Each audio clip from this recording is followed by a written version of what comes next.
우리 집사람과 인사를 좀 나눌까요? 집사를 보면서 좀 칭찬을 한 가지씩 했으면 좋겠습니다. 칭찬이 사람을 단련한다. 잠언 27장은 이야기를 하니까요. 옆 사람 한번 보시고 뭐 칭찬할 거리가 뭐 있는가 좀 보시고 우리 좀 칭찬을 한번 시켜볼까요?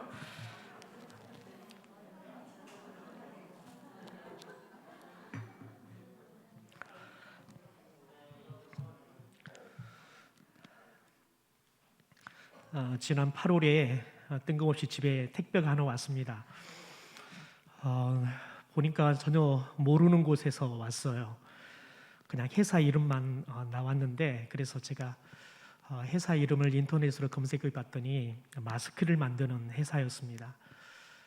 그래서 그 회사에 연락처를 찾아서 연락을 했어요. 그랬더니 자기 회사에서 보낸 게 아니라 자기 직원 중에 마스크를 기부하는 사람이 있는데 아마 그분이 목사님께 보낸 것 같습니다.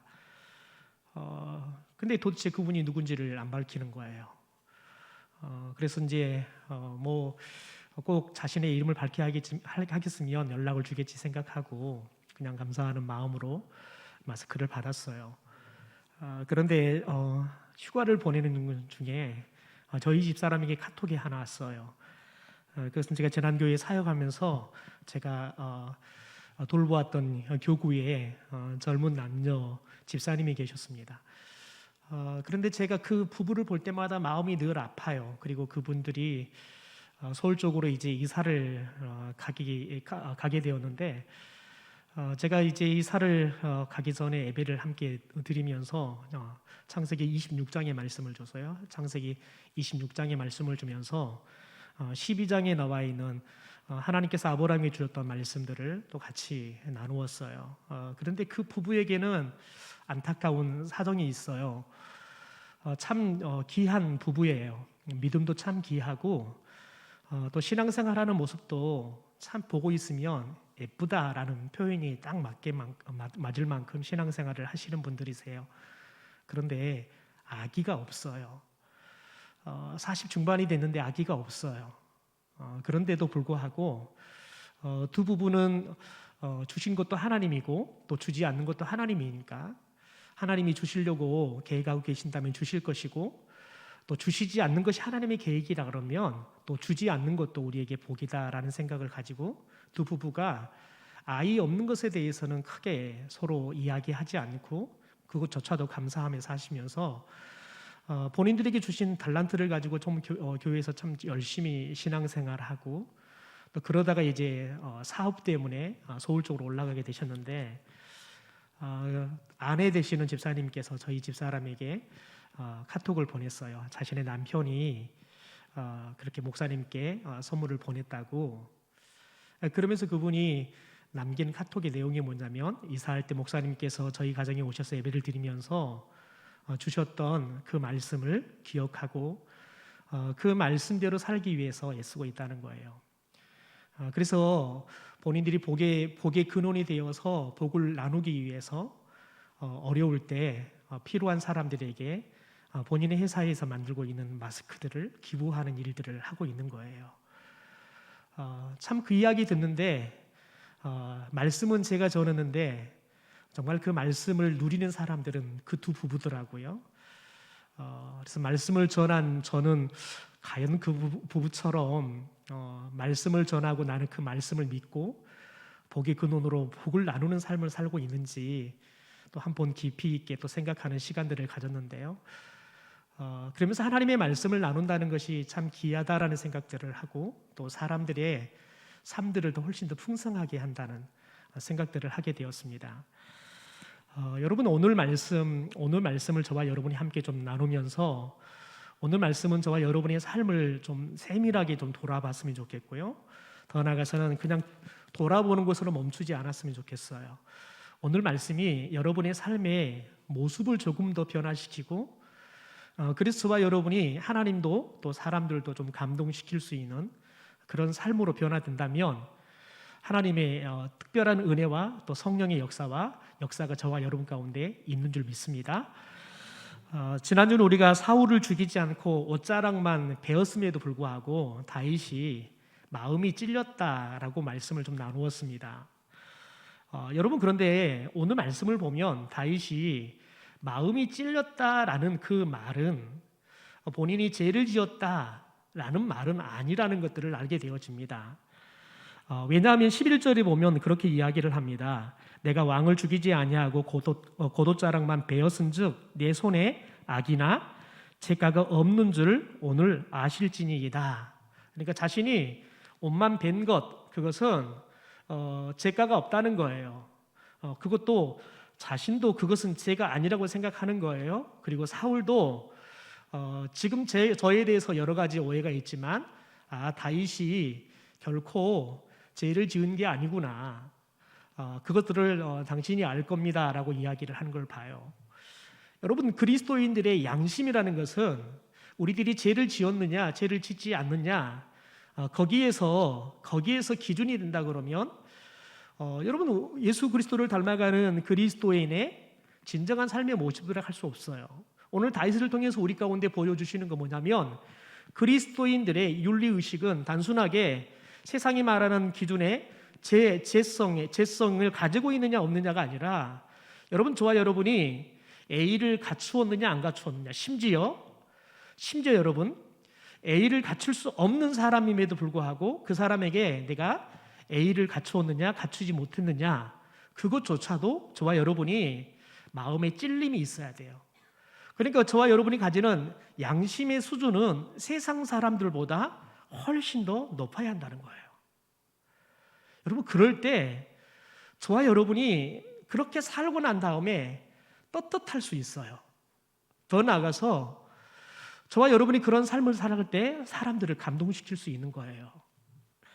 오늘 다윗이 사울을 대하는 모습을 좀 볼까요? 특별히 사울을 부르는 호칭과 사울을 대하는 태도가 나타나는데 8절에 보면 사울을 뭐라고 부르냐면 내 주 왕이여 라고 부릅니다. 내 주 왕이여. 그리고 11절에 보면 내 아버지여 라고 부릅니다. 여러분, 이 말은 굉장히 중요합니다. 지금 실제 사울은 하나님께서 더 이상 왕으로 세우지 않기로 결정을 했습니다. 그러나 여전히 지금 사울은 왕의 자리에 있습니다. 다시 말해서 하나님께서 아직 사울을 왕으로 세운 것이 유효하다는 거예요. 그러니까 다윗이 사울을 뭐라고 부르냐면 내 주 왕이여 라고 부르는 겁니다.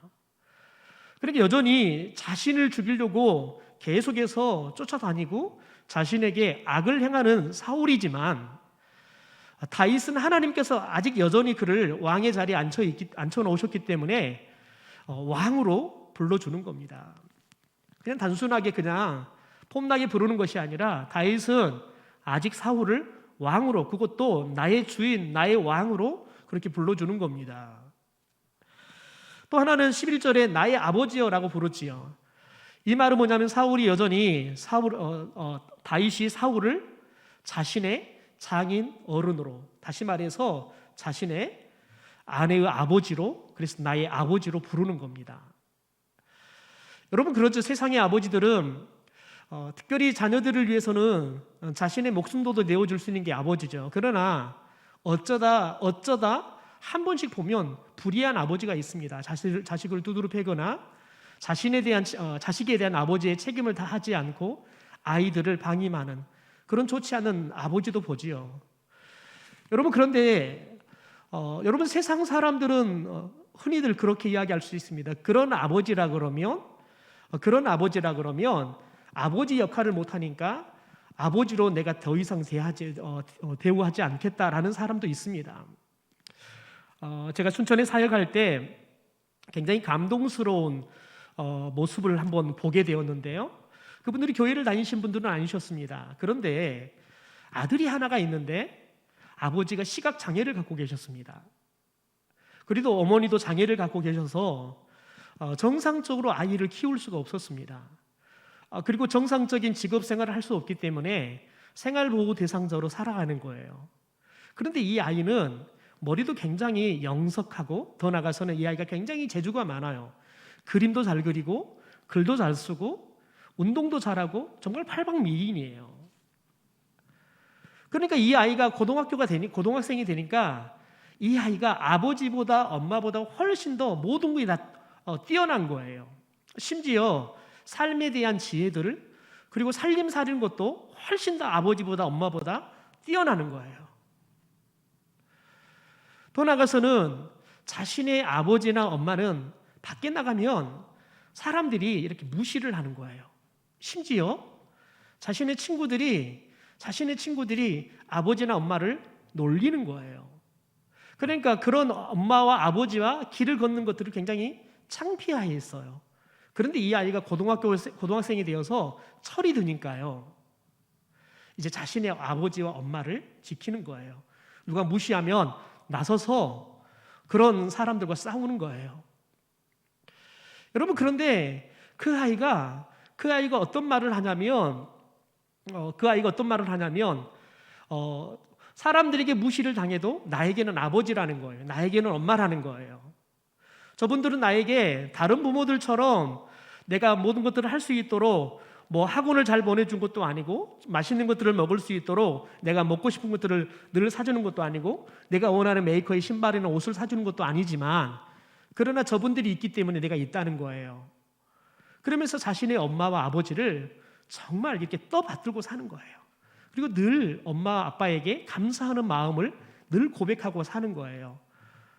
여러분, 어린아이가, 고등학생인데 여러분이 아이죠. 미성년자죠. 그런데 여러분, 어지간한 어른들보다 훨씬 더 성숙한 모습으로 자신의 아버지와 엄마를 대하는 그 모습들이 사람들에게 감동이 되는 거예요. 그래서 사람들이 그 이야기를 막 하는 거예요. 아이가 참 그렇게 속이 깊다고, 어떻게 저런 아이가 또 태어나고 저런 아이로 자랐는지 모르겠다고, 기적이다고, 저런 환경 속에 저런 아이가 저런 아이로 자란다는 게 참 기적이다고 사람들이 그 아이에 대해서 계속 이구동성으로 이야기를 하는 거지요. 여러분, 그 아이는 자신의 엄마나 아버지가 자신의 친구들의 아버지나 엄마보다 훨씬 더 좋은 것도 먹이지 않고 좋은 것도 주지 않아요. 그런데 그럼에도 불구하고 자신의 아버지와 엄마라는 거예요. 그래서 본인이 자식으로서 할 수 있는 최선을 다해서 아버지로 어머니로 모시는 거예요. 여러분, 다윗은 지금 사울이 자신의 장인이지만 자신을 죽이기 위해 쫓아다니는 사람이에요. 세상에 이런 원수를 찾을 수 없을 만큼 사울은 어떻게 보면 다윗에게 악한 사람이에요. 여러분, 그럼에도 불구하고 다윗은 이 사울을 뭐라고 말하냐면 나의 아버지여라고 말합니다. 나의 아버지여. 그리고는요, 말만 그렇게 하는 게 아니라요, 땅에 엎드려서 절을 했다. 왕으로 예우를 한 거지요. 여러분, 다윗은 사울 왕이 자신에게 어떤 말을 하든 어떤 행동을 하든 거기에 상관없이 자신은 신하로서, 자신은 사위로서 왕에게 또 아버지에게 대하듯이 자신이 할 수 있는 최선의 애를 갖추어서 부르고 또 이렇게 대하는 모습들을 보게 되어집니다. 여러분, 보통 사람들은 오는 말이 고와야 가는 말도 곱다 생각합니다. 다시 말해서 오는 말이 곱지 않으면 가는 말도 곱게 말하지 않죠. 그게 보통의 사람들의 삶의 모습입니다.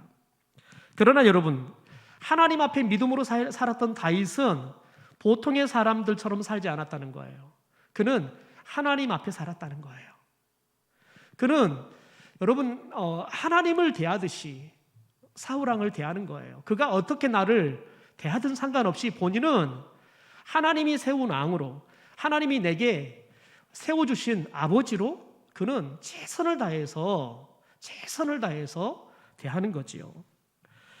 여러분, 마치 악을 선으로 이기라는 하나님의 말씀을 그가 여러분 잘 순종해서 이 사울 왕의 악함을 그의 선함으로, 선한 A의 범절로, 태도로 여러분 그 사울의 악을 이기고 마는 것을 오늘 우리가 본문에서 보게 되어집니다. 여러분, 이게 진짜 그리스도인의 삶의 모습이 아니겠습니까? 여러분, 그리스도인은 때로는 세상 속에서는 바보 같은 사람들이 그리스도인인 거예요.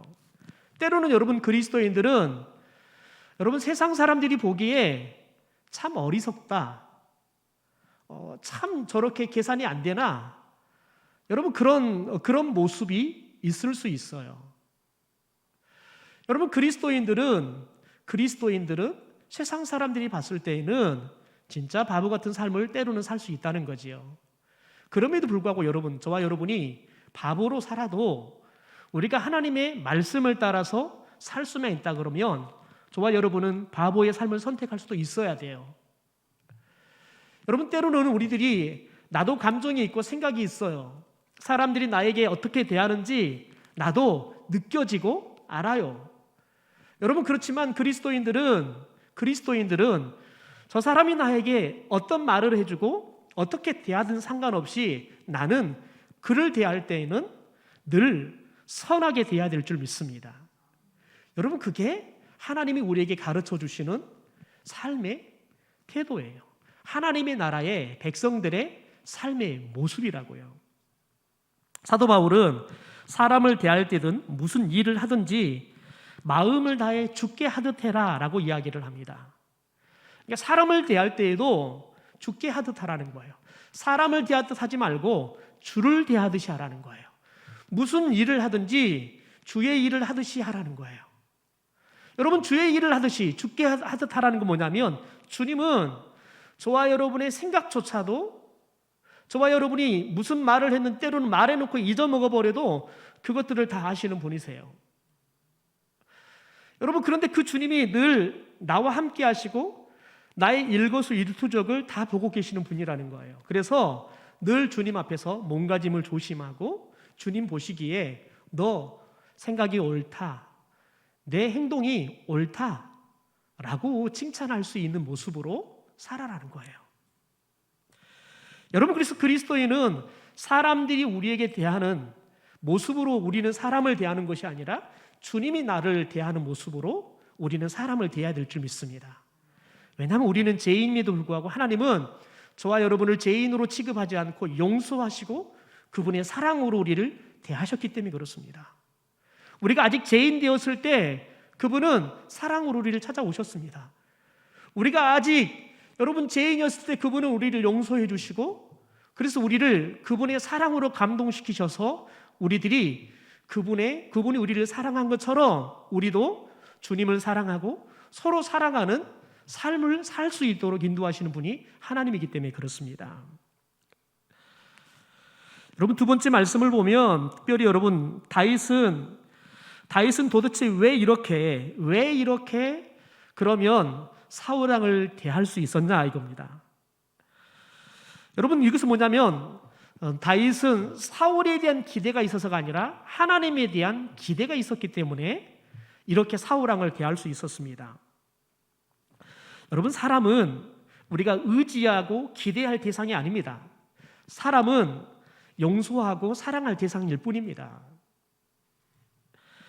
여러분, 다윗은 하나님에 대한 바른 기대, 여러분 다윗이 하나님에 대한 바른 기대를 갖기 시작하니까요, 사울 왕에 대해서 기대가 없지만 그는 사울 왕에 대해서 바른 자세, 바른 태도를 가지고 대할 수 있게 되어지는 겁니다.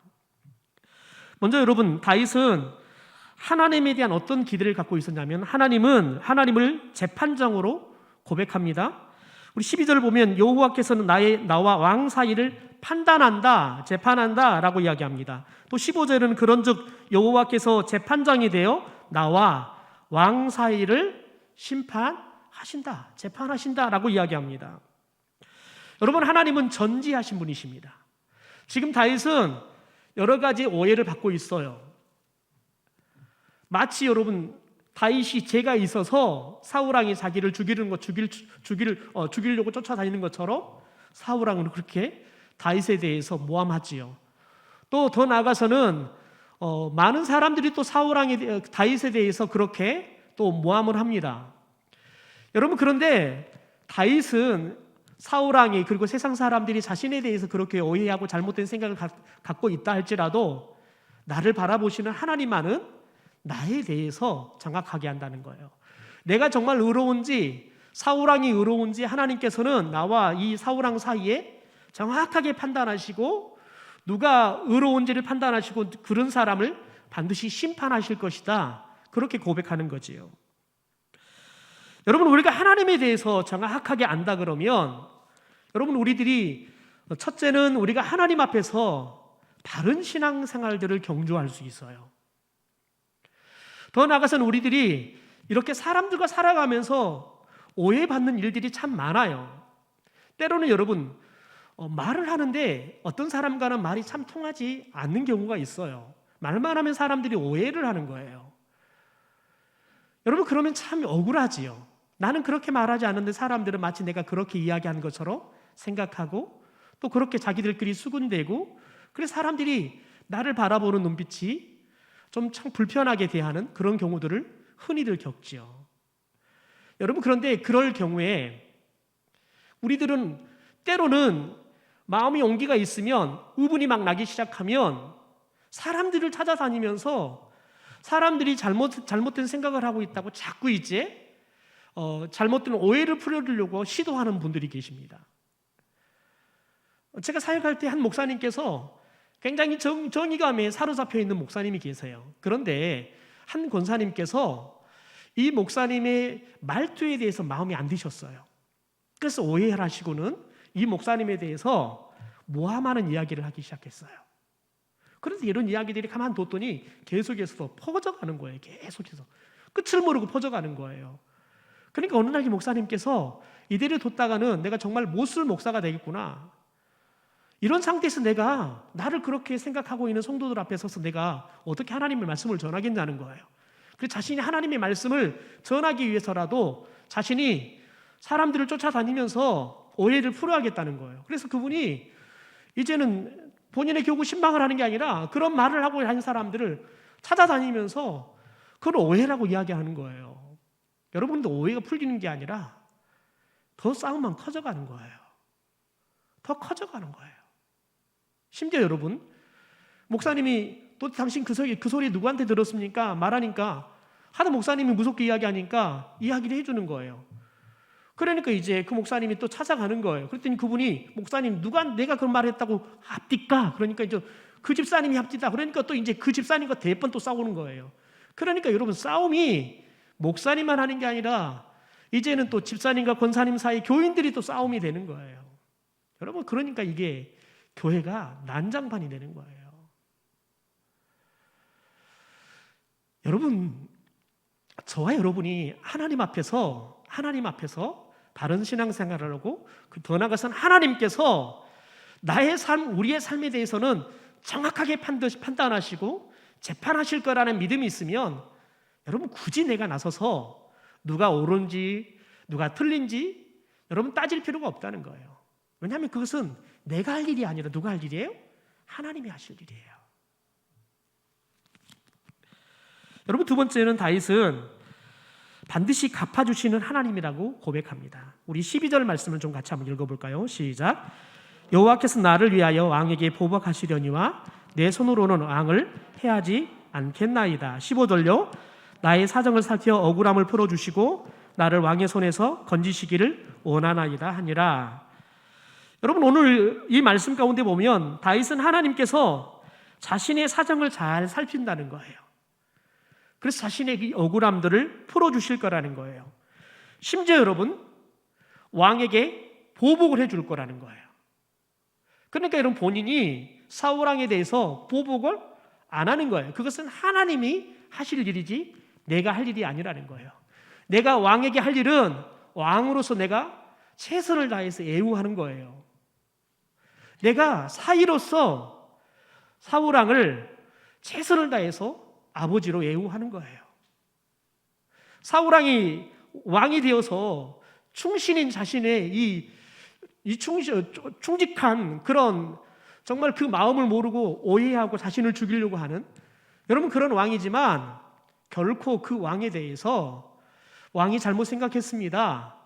막 가서 그것들을 막 이야기하잖아요. 오늘 말씀에는 그런 이야기를 하긴 하지만 그 전까지는 그걸 막 따지지 않아요. 더 나아가서 왕이 내게 그렇게 대했으니까 나도 왕을 그렇게 대해야겠지. 여러분 그런 생각을 하지 않아요. 철저하게 본인이 하나님 앞에서 해야 할 신하로서의 바른 태도, 사위로서의 올바른 A를 같은 태도로 사울왕을 대하는 겁니다. 왜 그렇게 할 수 있습니까? 자신의 억울함을 하나님이 풀어주신다는 믿음이 있기 때문에 그렇습니다. 보복해야 된다 그러면 하나님이 반드시 보복할 것이라는 믿음이 있기 때문에 그렇습니다. 더 나아가서 왜 사울왕을 신하들이 제거하라고 이야기합니까? 사울왕을 제거해야지 본인이 살 수 있기 때문에 그렇습니다. 그런데 여러분, 다윗은 결코 이 사울왕에게 자신의 손을 대지 않겠다고 이야기합니다. 왜 그럴까요? 오늘 말씀을 보니까 하나님께서 자신을 사울왕의 손에서 건져주실 거라는 믿음이 있기 때문에 그렇습니다. 여러분, 우리에게 이 믿음이 있다면 소위 우리는 통 큰 사람이 될 수 있을 겁니다.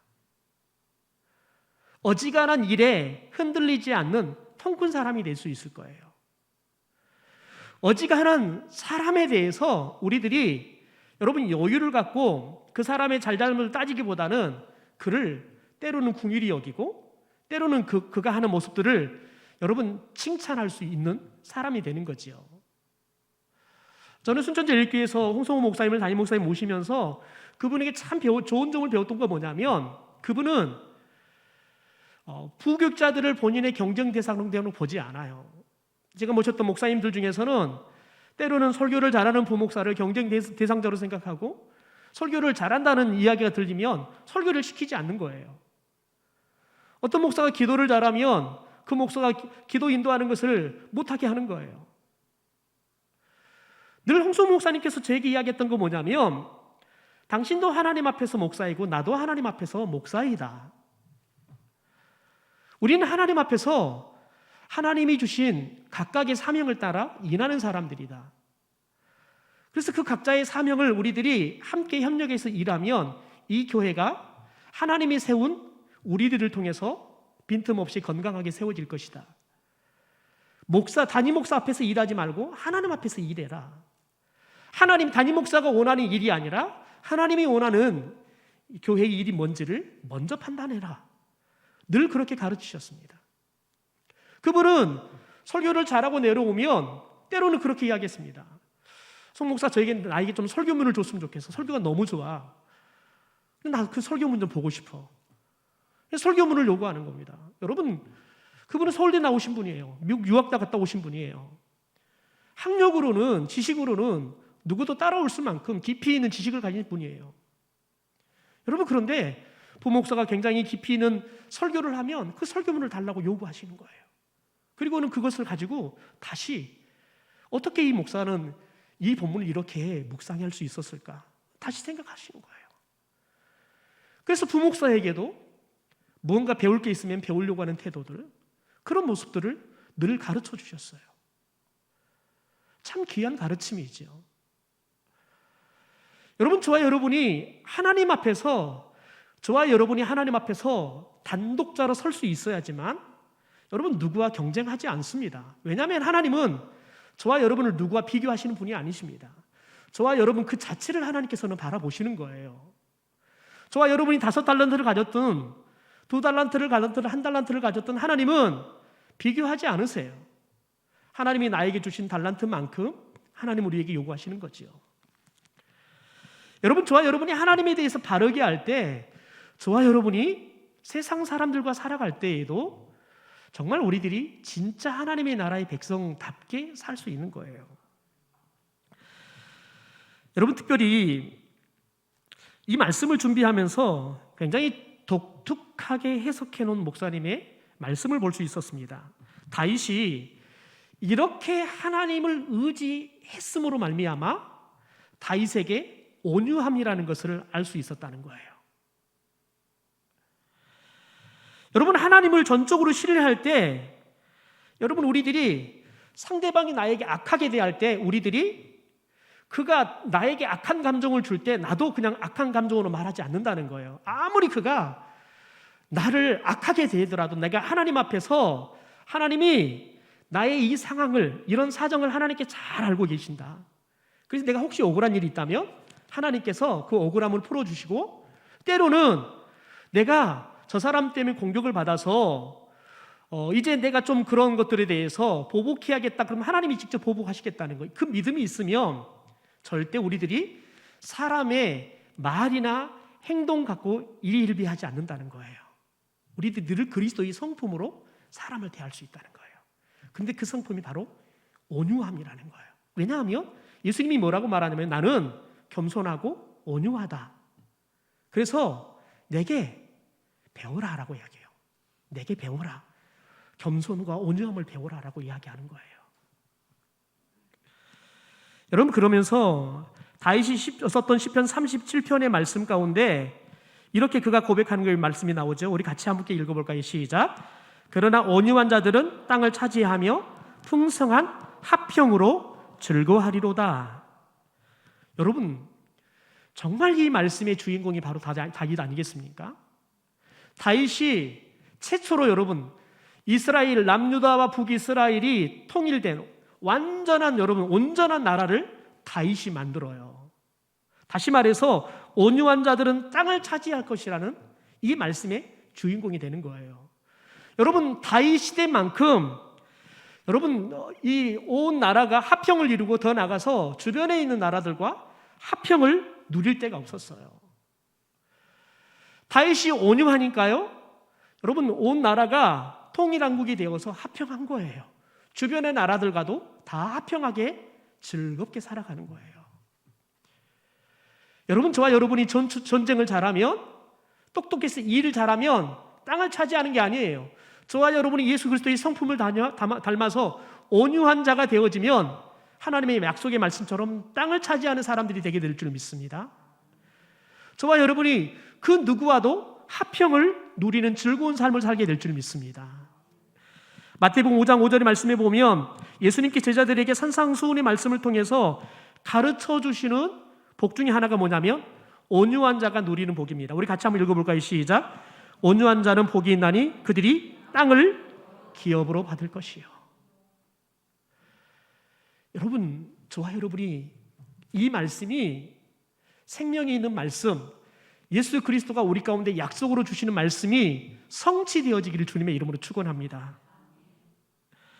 여러분, 다윗이 사울왕이 어떻게 대하든지 하나님 앞에 서서, 하나님 앞에 단독자로 서서 사울왕이 나에게 주는 감정을 다 내팽개쳐버리고 하나님 앞에서 온전한 하나님의 사람으로 서니까요, 나를 악하게 대하는 사울왕조차도 온유함으로 대할 수 있는 사람이 된 줄 믿습니다. 여러분, 그러고 나니까 어떤 일들이 일어납니까? 오늘 말씀에 보면 사울이 다윗에 대한 평가와 축복을 해주고 있는 것을 보게 되어집니다. 여러분, 다윗이 사울을 왕으로 아버지로 대하기 시작하니까요, 어떤 일들이 일어납니까? 오늘 우리 성경을 좀 봐볼까요? 자막이 준비 안 됐으니까요, 성경을 좀 봐보겠습니다.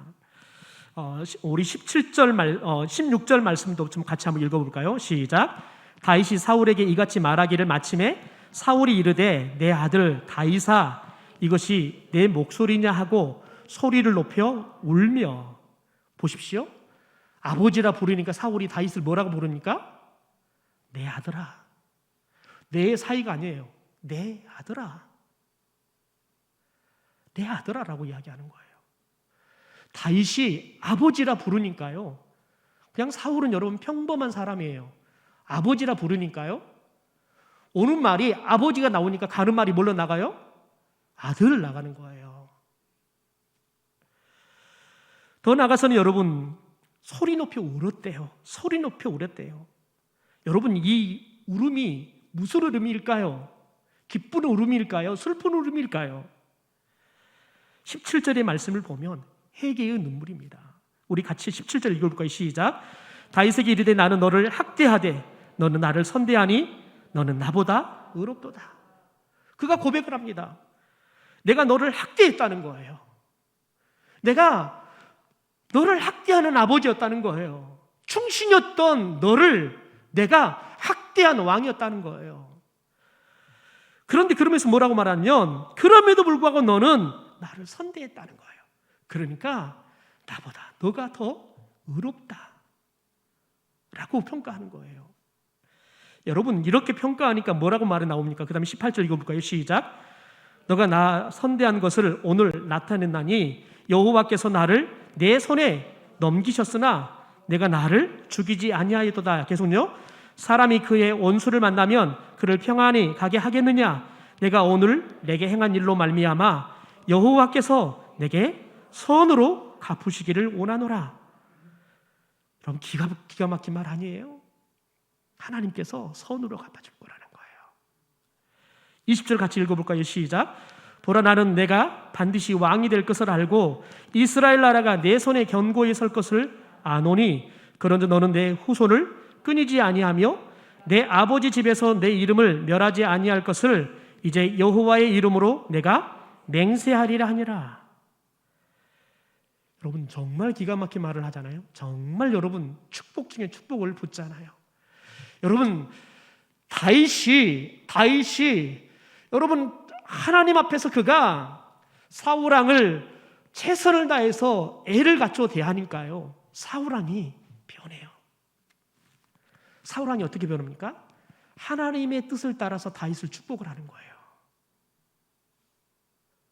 하나님의 뜻을 따라서 다윗을 축복하는 사람이 돼요. 여러분, 저와 여러분이 오늘 생각해 봐야 할 것은 혹시 내게 사울 같은 사람은 없는지 생각해 봐야 돼요. 또 반대로 나는 누군가에게 사울처럼 대하고 있는 것은 아닌지를 생각해 봐야 돼요.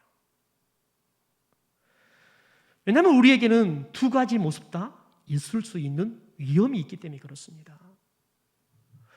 여러분, 오늘 저녁 우리들이 하나님 앞에서 나를 단독자로 세워서 하나님 앞에서 나의 삶의 모습들을, 내가 사람들을 대했고 사람들이 갖고 있는 감정들을, 내가 사람들에게 쏟아냈던 나의 말들을 한번 깊이 있게 성찰했으면 좋겠어요.